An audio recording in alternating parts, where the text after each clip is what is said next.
Hey Shane, I think my car tires are getting old. How do I know how old they are? When did they get manufactured? It is quite simple, Ron. What you need to check on your tire is a code that looks like this.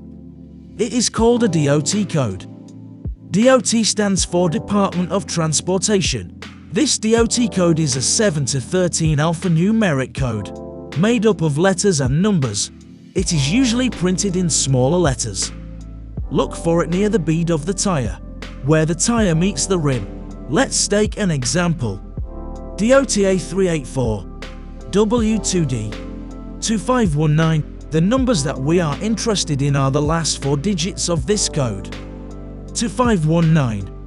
This part of the code indicates the tire's manufacturing date, where the first 2 digits represent the week of manufacture, and the last 2 digits represent the year. In this example, 2519 means the tire was manufactured in the 25th week of the year 2019. Always check the DOT code when purchasing tires and consider the manufacturing date to ensure you are getting safe and reliable tires. Thanks Shane. See you all in the next video.